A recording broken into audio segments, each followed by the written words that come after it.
ছবি মূর্তি অঙ্কনকারীর কিয়ামতের ময়দানে কঠিন শাস্তি হবে।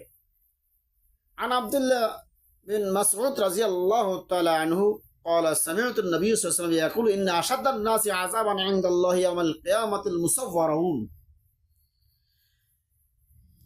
আব্দুল্লাহ ইবনে মাসউদ রাদিয়াল্লাহু তাআলাতে বর্ণিত, তিনি বলেন, আমি নবী করিম সাল্লাল্লাহু আলাইহি ওয়াসাল্লামকে বলতে শুনেছি, আল্লাহর নিকট ছবি মূর্তি অঙ্কনকারীর সবচেয়ে কঠিন শাস্তি হবে। ছবি মূর্তি এই যে 16 বছরের রাস্তার মোড়ে যেখানে সেখানে লক্ষ লক্ষ কোটি কোটি টাকা ছাপানো হয়েছে, সেখানে তৈরি করে টাকা নষ্ট করা হয়েছে। এই ছবি মূর্তিগুলো বর্তমানে এই ছাত্র আন্দোলন করে যে ছবি মূর্তিগুলো ভেঙে দিয়েছে, ও অনেক সবের অধিকারী হয়েছে আমরা। অথচ আমি প্রধানমন্ত্রীর কাছে দেশাত্মবোধক 16টা কবিতা তার কাছে দিয়ে এসেছিলাম বই ছাপানোর জন্য, তা করে নাই আমার এই সাইনবোর্ড দেখে। এই কারণে চিন্তা করে দেখেন, কিন্তু কোটি কোটি টাকা এই মূর্তির পেছনে খরচ করছে।